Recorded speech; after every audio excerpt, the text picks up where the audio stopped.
Welcome back. My name is Vern, and you are on JW World News. We will be bringing you the rest of the story, keeping you up to date on the New Zealand news. And this morning, hot off the press, RNZ, and now that's New Zealand Radio News, has brought us another article on the Jehovah's Witness. And they're really going hard after it. It seems like an article every day they're releasing. So we will also release these news updates. Now, looking at the headlines of our thumbnail, it says the rules and culture that keeps child sex offenders hidden from the followers of Jehovah's Witness faith. It shows a picture of an elder's room, body of elders shredding a bunch of CSA records.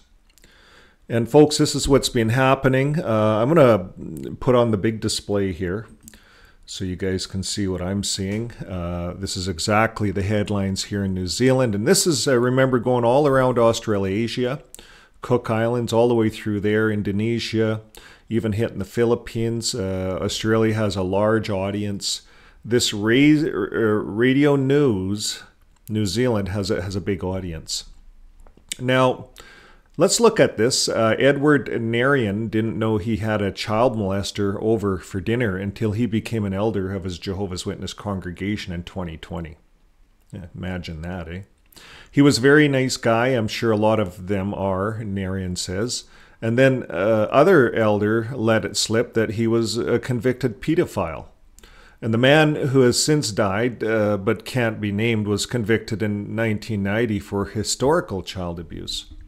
So Narian didn't know anything about his dinner guest's past until he was put in charge of his Chartwell's congregation confidential files.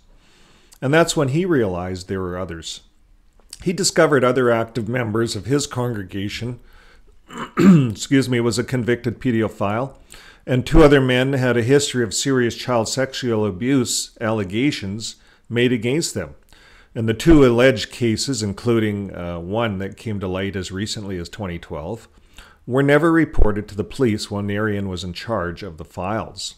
Narian admits that he wasn't too concerned about his discoveries at the time because he implicitly trusted the other elders knew what they were doing. So as a new elder, he was keen to follow the rules. So in the elder's handbook, Shepherding the Flock of God, it says you can't say a word unless the legal department of the local branch office tells you that you can. And an RNZ investigation has found 11 active Jehovah's Witnesses have child sex abuse convictions or serious allegations made against them, apparently unbeknownst to most followers. A former elder has also claimed he was told to destroy evidence from the church's internal disciplinary proceedings, which could have included cases relating to child sexual abuse. The Jehovah's Witnesses strongly deny any suggestion of criminal destruction of evidence. The religion's policies and practices have kept members in the dark about child sex offending within the church for years, and while it appears to be trying to address this, some current and former members of the church say it's not enough.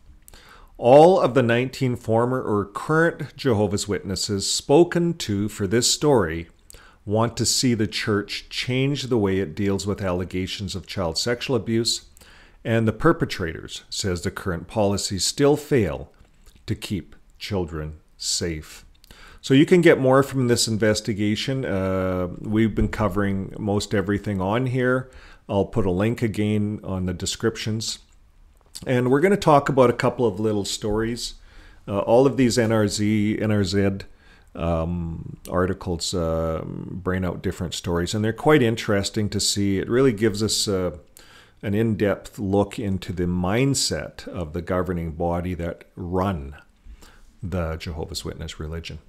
So it goes on to say the legal department elders are advised to call when things go wrong is based at the Jehovah's Witness regional headquarters in Sydney, which is also known as the branch office or the Bethel. So around the world we have different countries. They have branch offices. In Canada we have a branch office here, and all these branch offices are connected to Watchtower headquarters in New York, and They give the master instructions.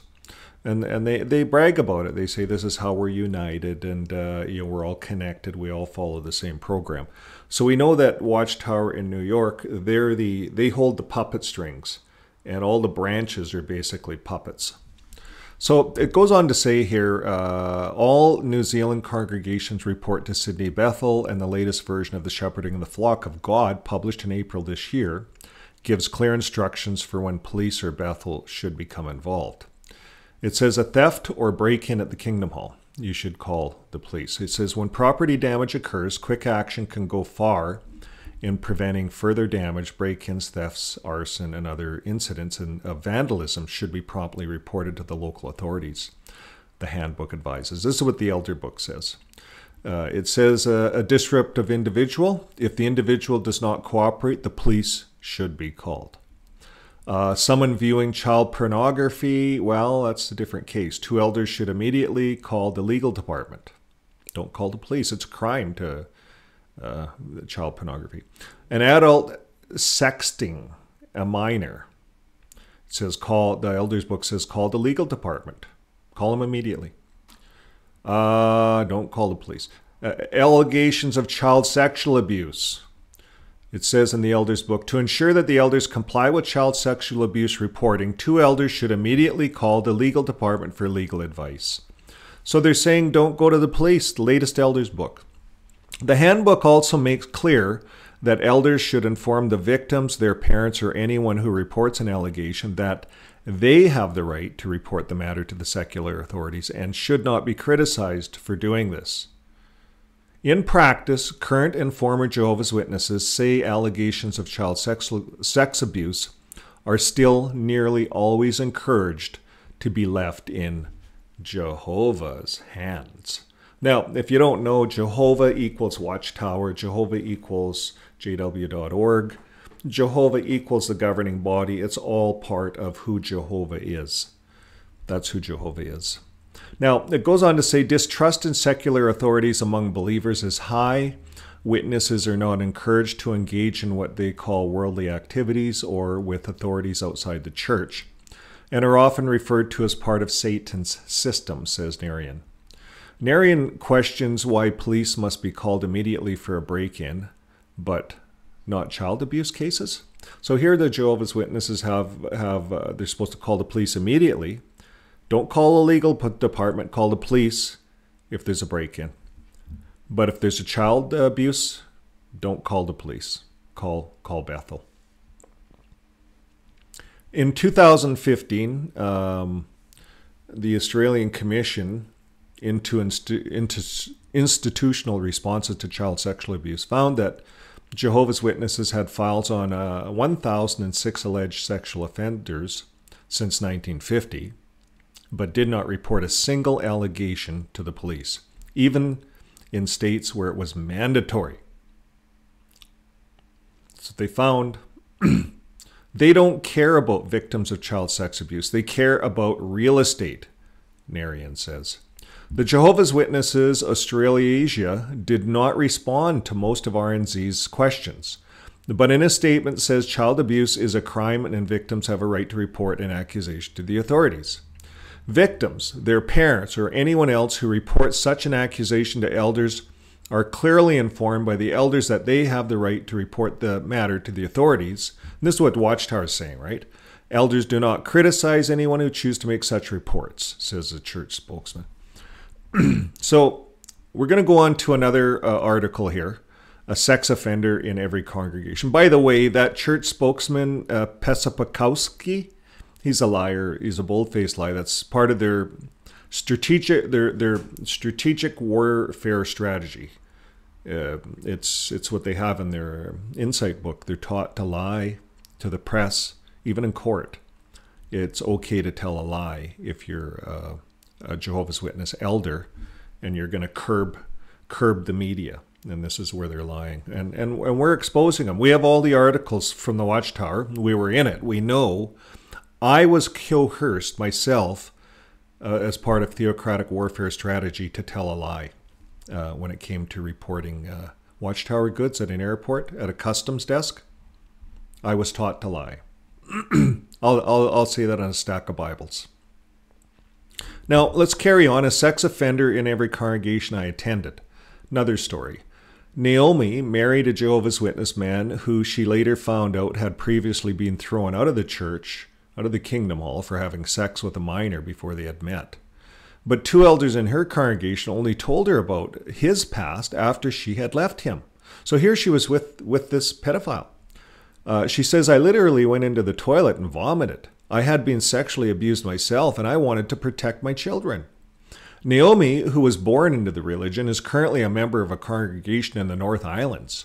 Her real name and the congregation she attends are not disclosed in order to protect her identity. She fears she could be disfellowshipped and shunned for speaking out. She says her ex-husband's alleged offending was never reported to the police, and she now worries that the Kingdom Hall's records detailing the reasons for his disfellowshipment may no longer exist. After New Zealand congregations were issued with instructions in 2019 to destroy certain documents. And we covered that on one of our other videos. Goes on to say, she says, it means very few people, including most elders in his congregation, know what he did.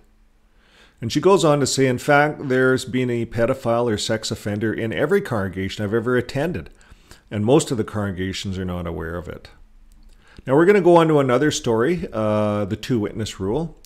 And it says here, the Jehovah's Witnesses' secretive system for detailing or dealing with wrongdoing is designed to limit the spread of such information, says the former elder Paul Quilter. So we're getting various elders, former elders, coming forth and talking about the way it really is. So Quilter, this former elder, believes that the Kingdom Hall's policies continue to protect sexual offenders and pedophiles.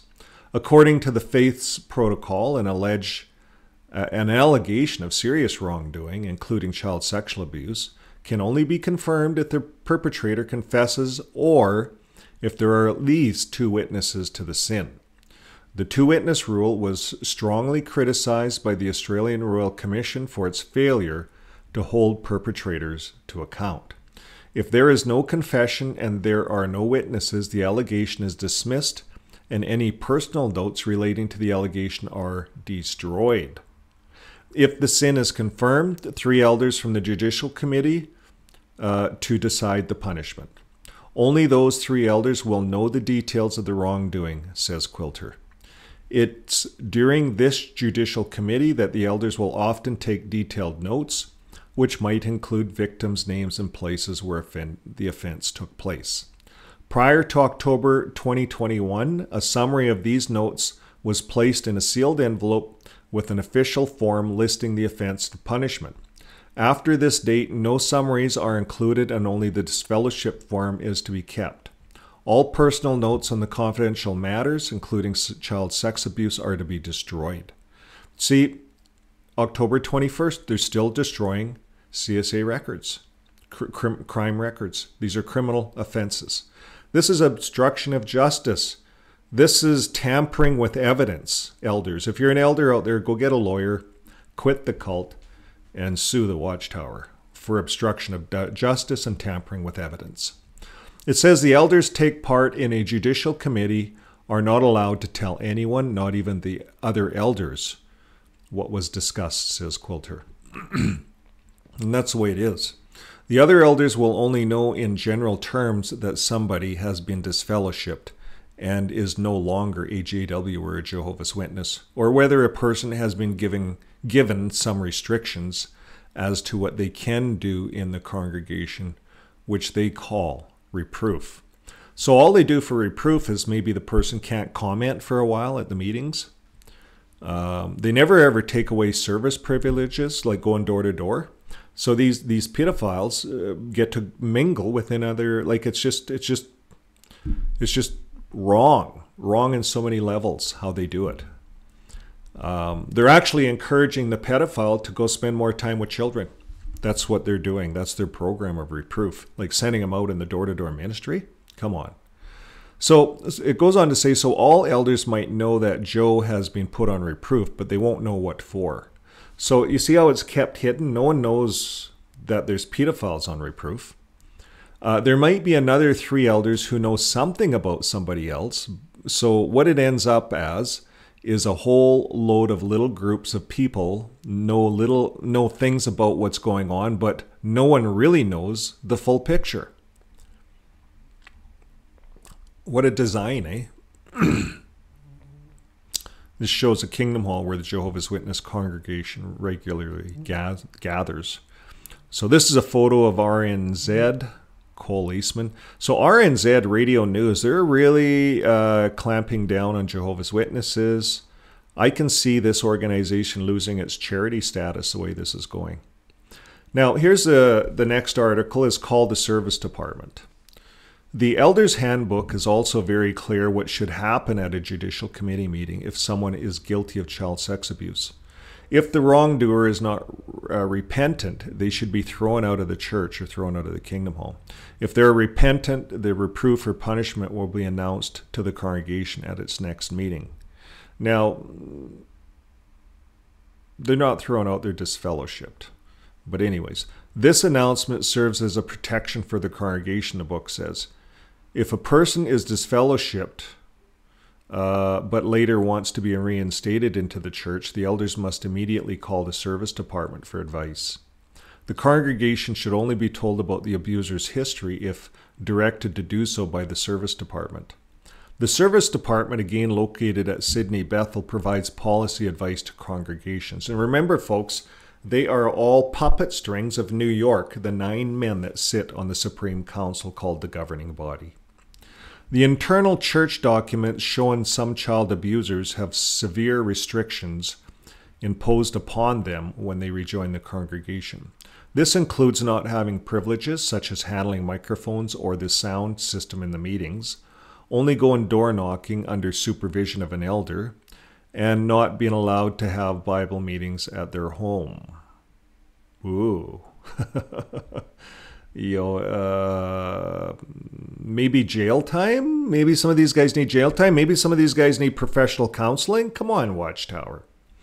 They're just throwing them back in the mix to, like, if they have a sickness, this sickness is like an alcoholism or anything else like that, an addiction to this. They have to be helped privately outside of the kingdom hall, outside of these.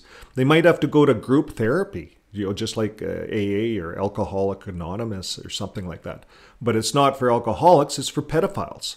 There probably is rehabilitating. I don't know a lot about it, but they have to be moved outside of the public, and the public has to be made aware so they can protect their children. That's the bottom line. That's what we're asking for on this side of the fence. That's what we're asking for at Be Free 2023 here in North America. If you can help us, you'll see the protest details in this video, in the details of all my videos. Now, it goes on to say that the church documents can show some child abusers have severe restrictions imposed on them when they rejoin the congregation. And it talks about not having privileges such as microphone or sound, and knocking on doors if another elder goes with them. But they're still allowed to mingle with people, with kids. Now, offenders can regain these privileges. This is the scary part. It says, however, if the body of elders believes that the one who has engaged in child sexual abuse decades ago may now qualify for minor privileges such as carrying or adjusting microphones, operating sound and video equipment, serving as an attendant or assisting with accounts, literature, or territories, they should assign 2 elders to call the service department. So it sounds like they can get these privileges back if the service department says so. Now it says when someone accused of child abuse leaves the kingdom hall or the church or moves to a new congregation, the elders are again told to call the legal department straight away. A letter of the indoctrination citing the person's history and any restrictions imposed on them will be sent to the elders of the new congregation. That's what they do. They send a letter when you move. And they mail it. You're not allowed to touch the letter. You're not even allowed to read the letter. I asked to read the letter, but they won't allow you to read it, which I think is BS. I think we have a right. I think there's a lawsuit in BC in Canada here. I'll have to follow up on that, where they're suing for those records. Now, shows, what does it show here? Like a Kingdom Hall or something. When someone, yeah, so they do a letter. This is the inside of a Kingdom Hall. So this RNZ radio news, they went right inside the Kingdom Halls and they did a lot of work on this. Now here's the next case, here's the next story that they have, possibly hundreds of cases. Now, as of all New Zealand congregations report to the Australian Bethel, and it receives a copy of all Judicial Committee forms, abuse survivors in this country believe the Sydney branch office will know exactly how many allegations of child abuse there are here too. And there could be hundreds of cases, says a former elder turned activist Shane Micken. As a member of the New Zealand Survivor Network, he's spoken to dozens of survivors who were abused within the Jehovah's Witness Church. Quilter, another former elder, agrees there is very little difference between how things operate in Australia and how they are here. They're pretty much identical. I have every reason to think there would be at least 200 cases in New Zealand. But the survivors fear they may never see the church brought to account in this country after the New Zealand Royal Commission into Abuse and Care made a decision not to include the Jehovah's Witness in its faith-based hearing last year, or make the church a standalone case study as was in Australia. Now, the Commission investigators have still interviewed several former Jehovah's Witness abuse survivors as part of its wider inquiry, but in June, the Kingdom Hall, or JW.org, filed legal action at the High Court in Wellington, and the Watchtower is arguing it should be exempt from the inquiry. It is seeking a judicial review and a declaration that it does not assume responsibility for the care of children, young people, or vulnerable people, and that is bullshit, Watchtower. You guys are bold-faced liars, and you know it. And we went on and we talked about this, how kids are always left in the care of elders and lots of stuff. In fact, I sent my daughter over to a pedophile's house who was an elder. Anyways, we'll have to deal with that.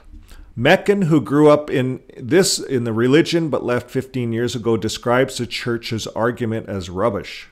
While the church does not have bricks and mortar institutions caring for children, elders and congregants do have children or young people in their care at times, he says, and that's true. And when we go outdoor knocking, there were many times I would have children with me. If a mom or dad has 2 or 3 kiddies, you would offer to take them and look after them and allow the mom or dad to carry on, or even have a morning off from ministry, right? We would do that. Children or young people preparing for baptism also spent time alone with an elder, going over questions. Just the elder and the child, could be 12 years old. And it's an opportunity for the elder to sit down with the child and talk over the baptismal questions. And this takes hours and sometimes many evenings. And they build up a relationship with the child. Now, when I did it as an elder, I never once had a parent anywhere close when I was going through those questions, which would take about an hour. And the reason they allowed that, take about an hour, I had to do like 2 or 3 visits because I answered some of the questions wrong. I thought that the first prophecy in the Bible, when the woman would do whatever the woman, I thought the woman was Mary. And they said, no, the woman's like us, the elder, the governing body is part of the woman, 144,000. But that, I didn't get it. So they made me go over the questions twice. They wanted to keep me getting baptized. So it says the reason they allowed this to happen was that they could trust the elders. Elders are also encouraged to mentor fatherless boys in the congregation, opening up the possibility for abuse. And they'd even use ministerial service to go study with fatherless boys. And not fatherless boys, maybe young boys that don't have a dad that's a Jehovah's Witness. They call them fatherless boys, actually. So it goes on to say the uncertainty over the legal action has left many survivors feeling disillusioned and re-traumatized. And they also feel let down by the commission, says Mecken. Former witness Mikhail Steens from the Retort says the failure to include Jehovah's Witnesses as a case study was a missed opportunity. Now it says formal investigation would provide recognition of the experiences of those who have been victims of child sexual abuse, provide closure, and could give rise to systemic change, which is really needed in the organization. So I agree, a formal investigation. So the Jehovah's Witnesses, you see, they're working on formally investigating this organization. And it's happening all over the world. We see it's happening in Pennsylvania. It's coming, the Watchtower, it's coming down on, everyone's coming down on it for hiding this abuse, shredding records. Now it goes on to say, Steens, who left the religion last year, says he only became aware of the extent of how the church hid child sexual abuse allegations following the Australian Commission's inquiries, so that it is a good reason for a similar inquiry to be held here in New Zealand. He has friends and family who have suffered child sex abuse, and as a lawyer has also represented many victims. I've seen the effects it had on their lives, how it's been a significant setback for them in terms of their emotional and social development, but also their aspirations and career pursuits, not to be able to have their stories heard, to have answers to their questions. I've known those who have been abused in the church, the Kingdom Hall, and gone on to abusing themselves, which concerns me also. You see, people need care outside the Kingdom Hall, the Watchtower. They don't care, and they even said that. That's why they're not part of the study. They don't care, and they don't want to care. They just want to print literature. But people need help outside. I think there's going to be set up institutions to help Jehovah's Witnesses. They're coming out that fast, and there's so many of them with cognitive dissonance and all kinds of problems, schizophrenia. So in a statement, the Royal Commission says a faith-based hearing was just one of many ways the inquiry has gathered information for its final report due in March of next year. So this isn't done, folks. This is ongoing. This is not done. Jehovah's Witnesses can't go to court one or two times and shut this down. It's too big. Now, it goes on to say, we have heard from survivors from hundreds of different faith-based institutions. We weren't able to call all those entities to attend the hearing. We chose to focus on faith-based education and specific schools as a representative sample of systems that operate under the various faith-based institutions, a spokesperson said. So, they were studying, like with groups, Mormons and Seventh-day Adventists, they have a lot of hospitals and stuff like that. So they're investigating all of those groups. So he goes on to say that Jehovah's Witness religion views itself as being set apart from all of other forms of Christianity and secular society because of its high moral values. That's what they say, right? But it's full of disgusting things in the inside. But let's carry on. It says it's an organization built on love as one of its hallmark principles. This is what this JW guy says, spokesman. He says, for me, there has been a great sense of hypocrisy in that there needs to be some accountability. So this is, Steens says the Jehovah's Witness, that's how they view themselves. So he's the ex-Jehovah's Witness. And yeah, they view themselves as an organization built on love, one of its hallmark principles. That's what they say. And like Steens saying, for me, for him, it's just all hypocrisy. It's all a play. It's like everyone has a fake face in the religion.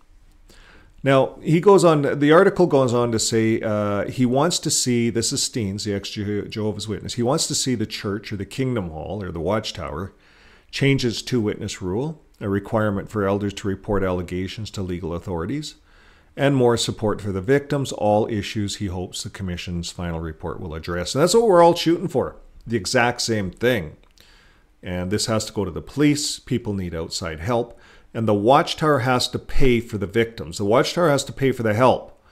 No more of us taxpayers paying for this nonsense. All these religions that are causing all these problems and not addressing it, they need to be held accountable. And that's Watchtower New York that has to be held accountable. Now, this fella says, I want to see more public knowledge and awareness so that the people can ask Jehovah's Witnesses when they reach them at the door about the two-witness rule and how about it deals with child sex abuse. Exactly. Like right at the door, just right flat out tell Jehovah's Witness that. And they're gone. Like, they got to deal with their garbage. Why are they proselytizing for more people when they can't fix the problems within? It says here, the Catholic Church has acknowledged it had problems for years, but I have yet to see the Jehovah's Witness organization acknowledge it's an issue, a systemic issue, and that they're doing something about it. You see, they're doing nothing. The Catholics apologize, the Pope apologized, dioceses are going broke because they're paying out victims. Now, here's the scriptural investigation. The Jehovah's Witnesses Australasia declined to be interviewed. Of course, they always decline, and did not respond to specific questions about its child protection policies, but in a statement says the religion views child abuse as a serious sin. That's what they always say. Therefore, if an alleged abuser is one of Jehovah's Witnesses, the elders conduct a scriptural investigation. This is purely religious proceedings handled by elders according to the scriptural instructions, and is limited to the issue of the alleged abusers, blah, blah, blah. So we all heard this. This is how they do it. They talk about this, if someone's unrepentant and how they deal with it. We went through all of that. This spokesman, Pesifikowski. Now, elders will immediately consult with the branch office to ensure compliance, he says, and blah, blah, blah. I'm not even going to read it all. So the final part of this article says, Darian believes little will change within the Jehovah's Witness until the church radically changes the way it deals with child sexual abuse and allegations, and the government introduces mandatory reporting for faith-based institutions. So they have to get rid of that clergy penitent status that the Catholic Church has been hiding behind. Mormons hide behind it. The Jehovah's Witnesses are really grabbing onto that and trying to hide behind it. But the courts aren't allowing it. So he's going on to say, unless you have an elder who is bucking against the rules, they will never tell families they're pedophiles, whether alleged or convicted, in the congregation, unless the branch office tells them. So you see, they're all controlled out of New York. They're all puppets. The elders are basically yes man. Anything that came from the branch, anything in the elders' manual, we follow religiously. You see, they view the elders' book as from God. And this is the problem with these cults. These are cults. They follow men. They idolize men. They idolize 9 men. They do not follow the Bible. They do not follow Christ. So it says here, so as long as the current policies exist, children are not safe at the Kingdom Hall of Jehovah's Witnesses. End of story. Now, I did ad-lib a bit there myself, but thanks to NRZ for this story. We'll keep you guys up to date on it, and we'll keep you up on this part of the news. So, folks, that's the rest of the story, the rules and the culture that keeps child sex offenders hidden within the Jehovah's Witness religion. And this is what's going on if you're not aware of this. And for most of us on this side of the fence, ex-Jehovah's Witnesses, we know what's happening. But there's a lot coming in out each day, hitting the internet and looking at this. This might be your first video. If it is, press subscribe. Take a look at our channel. We have live chats every Tuesday night and every Saturday. And you can check out. These are designed for the community. So you could get involved in the community. It's a live chat. We don't teach you anything spiritually. We're all coming out of the cult. Came out of the cult, whatever, but we're trying to find some sense with this. And there's a whole community of us. It's a good community, and I think you would enjoy it. So please press subscribe, share, and like, and we'll see you next time. And until next time, keep living your day with love. Bye for now.